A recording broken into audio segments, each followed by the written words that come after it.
Hello, everyone. My name is David Covarrubias, and I am here alone today. Unfortunately, my partners for this project, Henry and Blanca, were not able to join me for unfortunate circumstances. So I will be conducting the portion of the podcast that corresponded to me and that I was in charge of.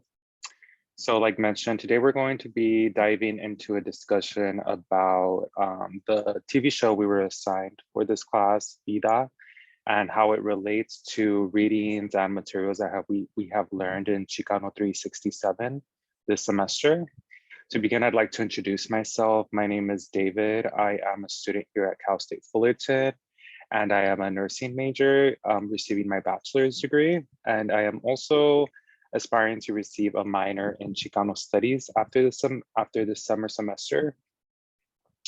So we're going to begin by looking at how Vida is going to allow us to understand complexities when talking about the concept of spiritual activism, when relating it to readings such as Facio's Spirit Journey that we were in charge of reading. Okay, so I'd like to begin by saying that Vida, after watching Vida, we learned that this is really a lighthearted way to be able to understand readings such as Facio's Spirit Journey. Facio makes it a point in the beginning of the piece of work how we in particular belong to places in which we call home. In Vida, I'd like to point out, we see this in Emma. She often takes part of this. We see this in the beginning of the scenes where she's arriving from Chicago in a taxi and she's arriving to her hometown of East LA. And she's resided in Chicago for most of her adult life. So when arriving to East LA, we see that she's experiencing some stress and resistance. She's very fidgety with her fingers, very nervous. And I think this really relates back to Facio's piece of work. In order for Emma to be able to heal from her childhood trauma, she must dive into who she is and how she belongs in East LA. So when we can look at Facio's example, one of Facio's example in the journey of the Inipi ceremony that took play part of women's healings. Facio learned that healing requires a transformation of the body. So relating this back to Vida, we could see how Lynn receives a limpia towards the end of the show from one of her neighbors in the building. And this limpia does just that. It completely transformed Lynn's body and her mindset in all aspects. She quickly begins to realize that she's been committing many wrongs once she arrived to East LA. And although it's very difficult, she decides to do right from her wrongs. And this is going to include freeing Johnny. And she does this after seeing some examples of how Johnny's ex-fiance was having a meltdown in her car. So she saw that and you could see her thinking about this. And as well, when she was in her room with Johnny and Johnny was explaining to her like, yes, we can move to another city, start a new life. And Lynn was very hesitant and explaining to Johnny, what's going to happen to the shop you work at? What's going to happen to your grandpa? Because Johnny does take care of his grandpa and as well as the shop. She was starting to just worry about these things. And I think it really just shows the transformation she had. Continuing with the reading about Facio, we see that another example is the tenure at the University of Colorado at Boulder. We can relate this back to Emma from Vida. So Facio expresses how she did not feel respected as a Chicana and oftentimes felt invisible. This quickly reminded me of Emma and how it seems she felt about her job back in Chicago. And this is seen throughout the whole show. In the beginning, we see this in the taxi scene, how her boss or her colleague is sending her text explaining that, yes, they are sorry for her loss, but when will she be back in Chicago to continue working? So those two messages together quickly shows that they're really not being empathetic towards Emma and just not respecting her and her spiritual journey that she's going to have to be taking a part of to heal from the loss of her mother. And another example is we see this during her meeting in the apartment. She's disrespected by her colleagues or bosses because they're constantly questioning her, just showing no empathy at all, showing that they do not care about her personal life and what's going on, and just want to know when she will be able to work and help them out and so on. Palacio felt a constant battle towards not allowing the university and ruining her spirit journey, the same way Emma must have felt. We also see how Fazio describes being able to participate in spiritual activism requires self-reflecting and how they will respond to situations and living entities, as well as self-criticism. By Emma setting on a journey of self-reflection in her hometown realization, she understands that the bar that she grew up in and the building that she grew up in is actually an important landmark to many people and to her as well. So I think that was a way to tie it back because, again, we're talking about self-reflection, and towards the end of the show, it really shows that Emma has had a few different instances that really helped her self-reflect, from seeing the ghost in the building, whether it's her as a young child or her mother. You know, I think that really kind of resonated with her, from also to Eddie being physically attacked and ended up in the hospital. So all of these different instances that happened just really helped Emma self-reflect and look back at herself and say, you know what, like, I know that the right thing is for me to stay here in this bar and this building. And like mentioned in the show, it's a legacy, and it's a legacy that Emma and Lynn do want to take a part of.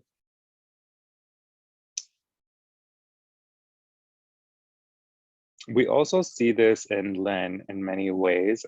One way that really stuck out to me that Fazio mentioned in her piece of work was, again, looking at self-criticism. So after Lynn's limpia, when she's hanging out with Johnny, and again, she's kind of reflecting on all these instances. She saw the ex-fiance have a mental breakdown. She saw that Johnny wasn't as interested in her. She kind of just started realizing what's right and what's wrong. And again, looking back at Johnny and thinking about his grandfather or father, who's going to take care of him because he's obviously sick. He has to be attending dialysis, as well as who's going to take care of the shop, so on. She's reflecting on this. She says out loud, she calls herself porqueria, which shows that she is criticizing herself and her actions, and really just brings to light Fazio's work in my eyes. So I think these are all steps Fazio mentions as well that are needed in order to heal and to follow spiritual beliefs and activisms. By the characters of the show Vida doing this, they are not just respecting others, but they're respecting themselves as well and their spiritual selves. Fazio also describes how she participates in spiritual activism through the community that she resides. So this reminded me most of Mari. We learned early in the show that Mari is she's a very strong character in the show, and she's a very strong activist for her community. And although some people often might think this is an extreme, it's a great example of what Fazio is describing, because as Mari is being an activist, she's following her spiritual self. And again, this is going to allow for spiritual activism and a spiritual journey on its own.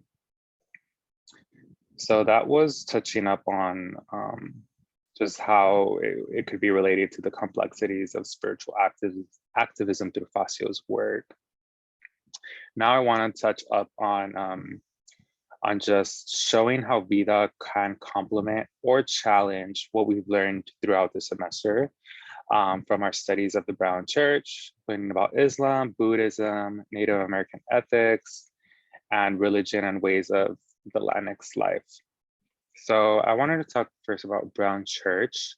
I think Vida in a way is able to complement the Brown Church because East LA is a community in which Emma and Lynn call home.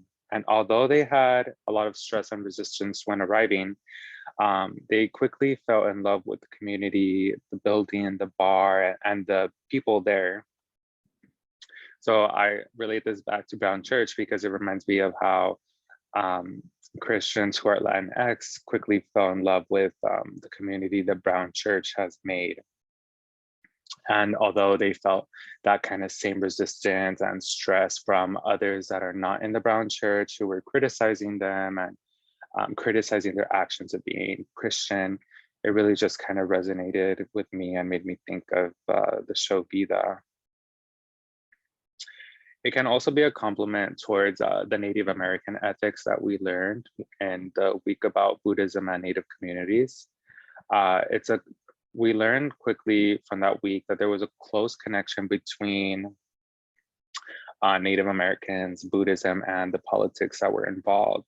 So we can see this through the Standing Rock protests that took place back in 2016, where the Native community was protecting and fighting for the rights that they had and the rights for the water to remain clean.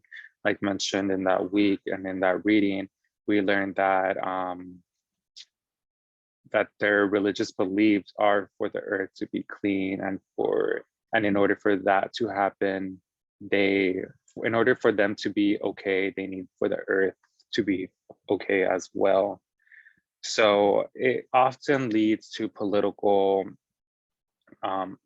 actions such as protests and so on. And this is seen through Vida through, again, the activism that Mari partakes in. She does the same thing that Native communities often have to do, which is stand up for their land. And in this case, Mari had to stand up for her community of East LA. So an example is that really resonated with me was when the food bloggers, the white food bloggers were visiting the Birria restaurant in East LA, and Mari quickly protested that they had to leave and not come back. And again, to some people, it might seem like an extreme.